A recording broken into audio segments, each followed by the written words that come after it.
As Giannis Antetokounmpo ponders his future with the Milwaukee Bucks, he's going to be spending a lot of time off the court. Unfortunate injury news out of Milwaukee, plus the Clippers doubling down on their situation for no apparent reason. What is going on? I'm Trevor Lane. This is the Basketball Bulletin. Make sure you subscribe right here to the channel. We're pushing for 40,000 subscribers. We want to get there before 2026. Help us out. Hit that subscribe button. So this was the news that came out this morning. If you were watching last night, Giannis Antetokounmpo had an awkward moment in the Bucks game and immediately went to the ground, grabbing the back of his leg. Some feared the worst, that it could be Achilles. Wasn't the right motion, really, for it to be an Achilles injury. But nonetheless, the Bucks have announced today that he will be sidelined for 2 to 4 weeks with a right calf strain. So just as we're trying to hit 40,000 subscribers by 2026, Giannis Antetokounmpo is trying to return to the court by 2026. In fact, we may have seen the last of Giannis for this year. And of course, I'm talking about 2025 and not this NBA season. But nonetheless, don't you love it when people do that? See you next year. Anyway, I'm one of the people that does that. But Giannis Antetokounmpo being sidelined, I know what people want to know is, does this change anything for his trade prospects? And frankly, no, it's not really going to. Look, if Kevin Durant can sign a max contract with a torn Achilles and the knowledge that he will be out for the entire season, he did that with the Brooklyn Nets, then Giannis Antetokounmpo with a calf strain is not going to deter teams from trading for him. And rightfully so, there are a number of teams who are rumored to already be preparing offers for Giannis Antetokounmpo as early as December 15th, when the NBA trade season unofficially kicks off. And yes, the San Antonio Spurs are already rumored to be among the teams that would have interest in making a big offer for Giannis Antetokounmpo. When I'm looking at trade assets, San Antonio, OKC, of course, Houston. Unfortunately, all these Western Conference teams, they have the assets, I think, to go try to make a move with the Milwaukee Bucks and get something done. But the Bucks are in a difficult position. You know, they don't control their future draft capital. And if Giannis does want out, what direction do they go from there? What do they do with Miles Turner? Where do they pivot from there? Reportedly, from Brian Windhorst, Giannis became frustrated with the Bucks after they waived Damian Lillard, which if that's the case, if he was frustrated after the waiving of Damian Lillard, that's concerning, because that was a big, most teams would not do this, negative that the Milwaukee Bucks took on. $22.5 million dead on their cap for 5 years.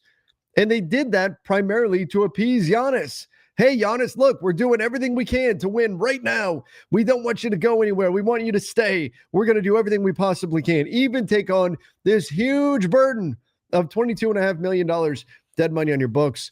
Windhorst reportedly saying, I can't emphasize this enough, Giannis saw that move and then was interested in being a Knick. He couldn't have been more clear about where he felt about the Bucks roster. So here's the thing. If Giannis sees that dead money on the books and says, well, what that's actually going to do is prevent us from having the flexibility to make the moves to become a contending team, then maybe he will take off and get out of there. Now, Doc Rivers, of course, was incredulous, couldn't believe that this was becoming a story again. And, this is only a talking point because we're losing right now. For winning, nobody's going to be saying anything about this. Yeah, of course.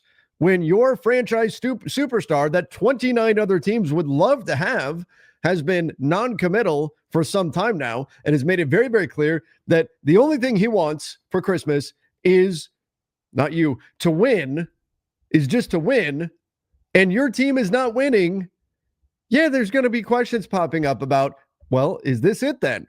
Especially when there's reporting about Giannis looking at the first 20 to 25 games of the season. Currently, the Milwaukee Bucks, 9-13 on the season. They are the 11 seed. Actually, they may have rose up. They just won last night. Yep, there they are. 10 seed, 10-13. Sorry, Bucks fans. 10 seed, 10-13 on the season. They did get a win last night over Detroit, which was a surprising win. But nonetheless, they won last night without Giannis for most of the game. But the Bucks, they're certainly not in position to contend. So if you're Giannis and the only thing you're worried about is contending, of course he's going to look around and say, yeah, I probably can't do it with this Bucks roster, nor do we have the flexibility to make a move that's going to allow us to contend, especially with that dead money, $22.5 million sitting on their books. So if this team, as presently constructed, is not a contender, spoiler alert, it's not, Giannis, unfortunately, probably has to go somewhere else in order to do it. And we've talked about it. Giannis doesn't want to leave the Bucks. I think he would prefer to contend with the Bucks and just stay there. But I think it's becoming increasingly clear that that's not possible. So it's unfortunate. Giannis's calf injury, I think what that's going to do is push the Bucks even further down in the standings. And when that happens, and the trade market really gets going here in a week and a half, yeah, we're going to be talking Giannis trades here. Giannis may not be a Buck past the trade deadline. It may be a next summer type thing, but we could be heading into the end game here for Giannis Antetokounmpo with the Milwaukee Bucks. All right. We also need to talk about the Clippers, though, who are similarly in a mess, and yet for some bizarre reason are doubling down on what they're doing right now.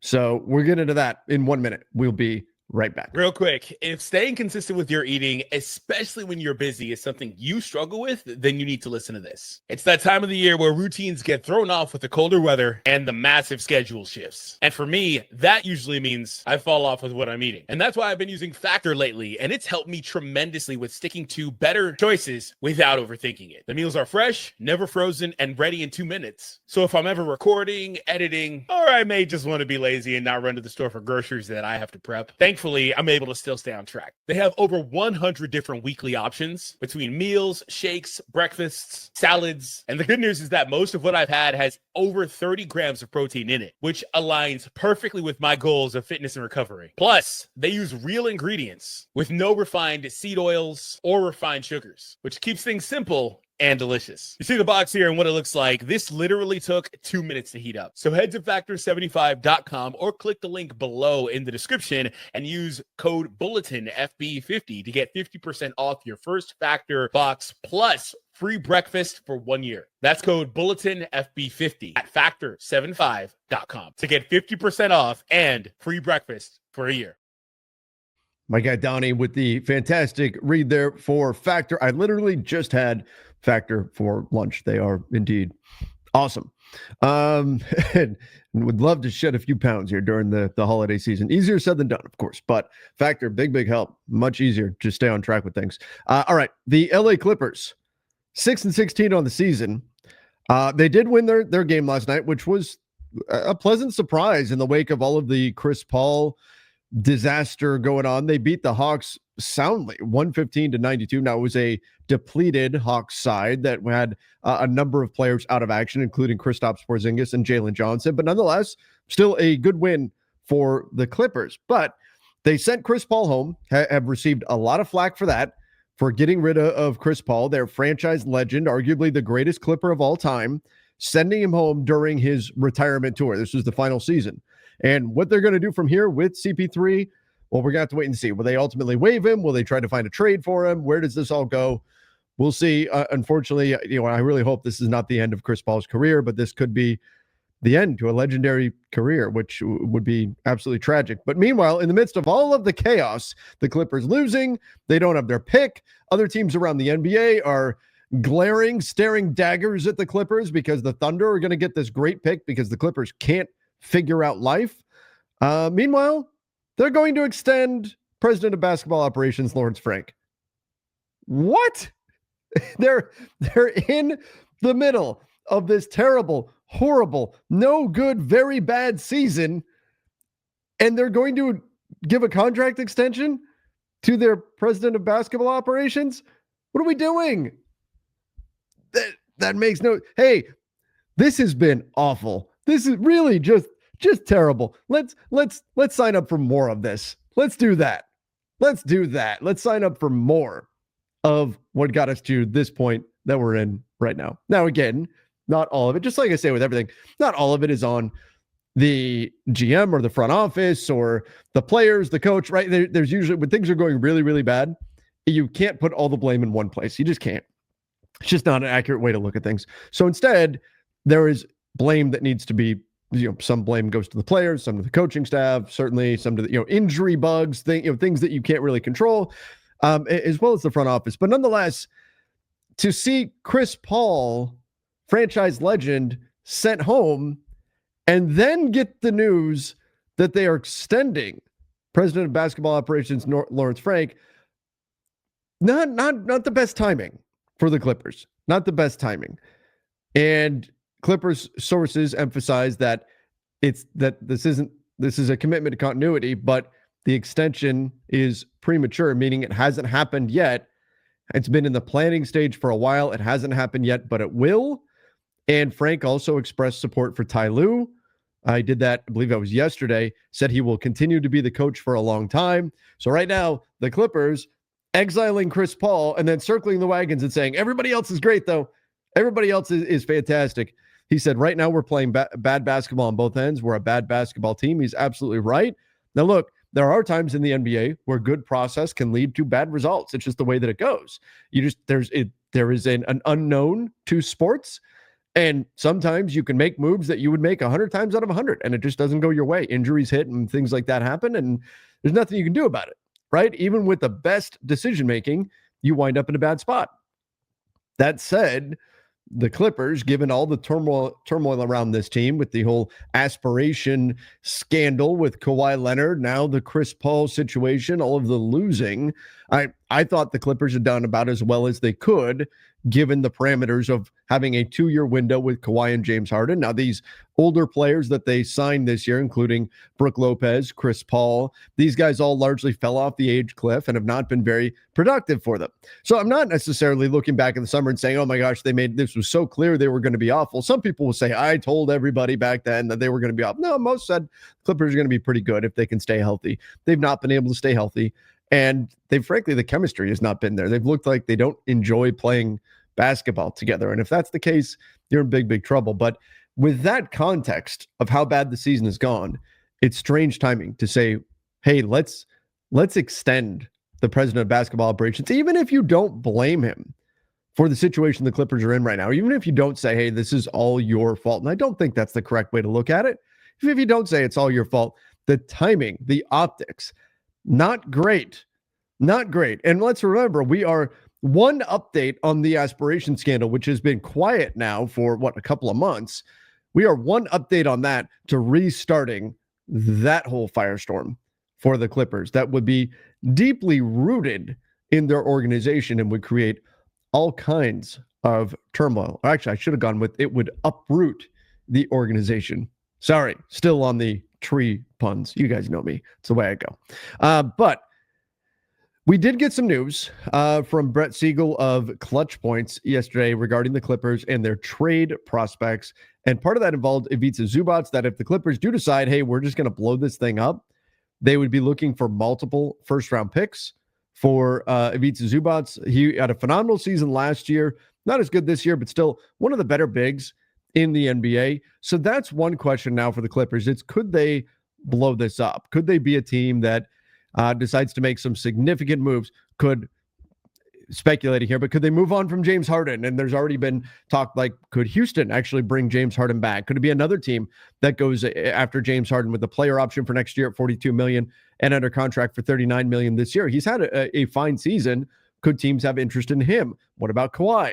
What would that look like? Ivica Zubac would certainly have interest on the market, particularly on a 3-year deal that's frankly seen as below market value. We talk a lot about how long-term salary is not wanted in the NBA unless it's considered good salary.